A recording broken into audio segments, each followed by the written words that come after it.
Hustlers University, straight into it. Point 11, outsource cheaply. If there's something you cannot do and you need someone to do it, you need to outsource cheaply.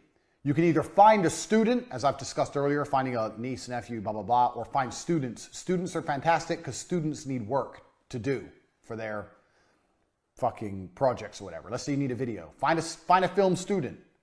They'll do it cheaper than a film company. Find students or use Fiverr. Outsource cheaply. And never, the point 11 is, never hire, if you can avoid it, please do, don't hire another company to do your work. So as a company, let me remove my beautiful diagram.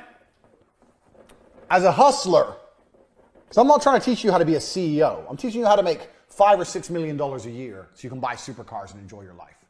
As a hustler, you want to be here at the top. That's me. Wait, maybe there's some muscles. There we go. That's me. With the big arms, with G. That's me. I'm the hustler. I'm the CEO. Underneath me, you might have to have one company. Let's say I develop an app. I need an app development company. But if I can help it, I'll hire a student to make my app. Ideally, you want individuals below you. You want this person who's your assistant. This person is your sales. This person does your app development or whatever. And it's all people. Maybe you will need a company below you to do something. So let's make this specific. Let's say I have an app company. And then let's say this person is, these are all people that do different things. Sales, assistant, sales. My relationship with the people is always going to be better and cheaper than my relationship with the company. Because a company is not interested in making you rich. And I know you think the people aren't either, but bear with me. A company is interested in making itself rich. They're very different things. So if I have, let's take an example as a website. If I need a new website, and I tell a person who works for me to make that website, me and the person have a personal vested interest in such website. I can discuss with him personally, we can get it done. If I hire a company to make my website, it gets added to the list of work, and then this company thinks, how can we get more websites? Do you understand where I'm coming from? The person who's tasked with the website has one job, make my website. The company who's tasked with the website has two jobs, make the website and find more people who need websites. They need to do two things. And if they're smart, and some of them are, if they had to choose between delivering your website on time or taking on more work and taking more money, they'll take the money. Their primary focus is not your site. Their primary focus is generating money. Do you understand these? There's a huge difference. This person's primary focus is completing his job for his boss. This person's primary focus is not completing the job for the boss. It's getting more money from somewhere else. It has nothing to do with you. Fair enough, they may have more people in different departments, blah, blah, blah. But that's still the primary goals of the individuals. The primary goal of the individual and the primary goal of the company. Plus, the company's more expensive. So, you want to try and outsource cheaply. You want to have individuals you work with. Now, if an individual has a company, fine. That's still an individual. When someone goes, I'm me and I have my company, I see that as an individual. I don't see big companies as people I want to work with.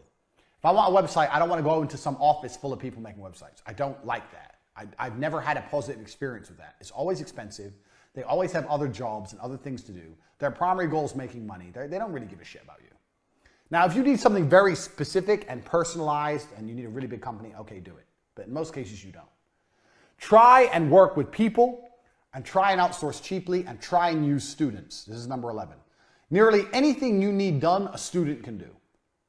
You can find students, and students are, drum roll, broke, which means they work cheap. Find students. If you don't know how to do something, find a student who does know how to do it. Try and avoid going to companies. Companies have a different objective than keeping you happy. If you have good staff under you, you become like a team, you become like family, everyone wants to work together, everyone wants everything to work. If you're a good leader, your staff genuinely want everything to work, and you genuinely want your staff to be happy. It's a happy medium. Everyone wants success. This company doesn't really give a fuck if your company fails. If you've paid the invoice, they don't give a shit. You've paid the invoice, they have to deliver a website, whatever. They've got 10 other people they're making websites for. Oh, your company fucked up, big whoop. Work with people with vested interests. Students, young people, try and outsource cheap. Try and avoid hiring another company to do anything. As a hustler, you want to have you at the top, individuals you can trust below you, and that is the happiest company structure. You don't want to be working with lots of companies. I know guys who try and start businesses, they hire a website company, they hire an accountancy firm, they hire this, and I was like, all it is you at the top, company below you, company below you, company below you, all trying to send you invoices and suck you dry. It's bullshit. Don't do that. You won't get rich very quickly doing that. Trust me. Point 13, and this is fucking important, and this is the biggest mistake I made with T2. Businesses won't last forever. I know you think your business will last forever, but it won't. And if a business won't last forever, you need to get rich quick and put yourself before your business. The biggest mistake I made with T2 is I was so desperate trying to keep it afloat that I wasn't taking any of my own money. I bought a new car and I gave myself a little bit of money. But if I could go back in time, I would have milked that cow. I had money in the bank. But to keep it surviving, I didn't want to take so much money. I had to keep Dan's Coke habit down. So I reduced the amount of wages we were taking, kept it low. So when it all blew up, I wasn't sitting on any money.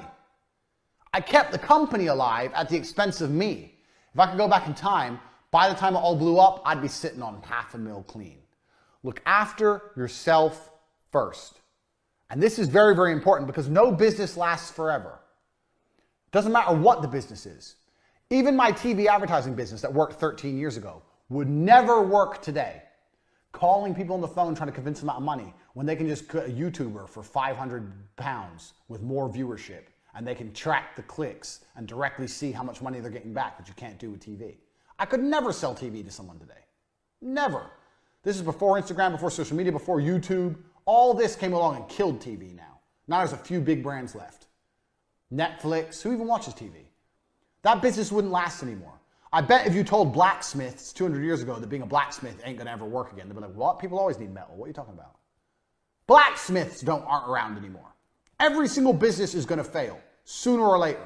So if it's gonna fail, make sure you get that money before it blows up. I have no problem with any one of my businesses going boom if it's already paid me. If all my cam girls quit, but I have $3 million, good. If I've taken all that $3 million and invested it in a big studio and reinvested all the money and made everything nice and then they all quit, then what was the fucking point? The goal of a business is to make you rich. This is the point of your business, to make you rich. The point of a business is not to have a business for vanity. The point of the business is to make you rich. Look after yourself first. Now, obviously, this is an equation. I'm not saying only look after yourself to look after your business. I'm saying take this in mind, keep it as a happy equation, and make sure you're getting that money.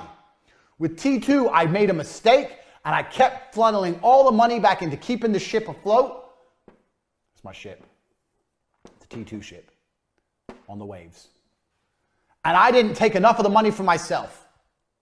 Kept investing in new staff, new computers, dumb shit. I was 20. All the lessons I'm telling you now are lessons I've learned. If I would have just taken the money, you know what? Get a deal in. All right, yeah, we'll keep it going. Yeah, just take the money, take the money, take the money, take the money. By the time it blew up, I would have been sitting on 500 fucking grand. And I didn't. You have to look after yourself. A business won't last forever, so you have to take the money and get rich. Look after yourself. If you're thinking about, oh, maybe I need a new camera, maybe I need a new car, maybe I need new vans, whatever your business is, doesn't matter. Think about it, but also think long and heavy. Is that going to bring new money in? Let's look at a video production business. Just come to my head. You have a video production business. You're filming in 4K. You want this new camera. It's still 4K, but it does all these extra features. Does the layman understand it? Not really. If you can go to a meeting and tell him you're going to film in 4K, it's the same. That camera is 20 grand. I don't know. I'm just off the top of my head. I don't know anything about cameras.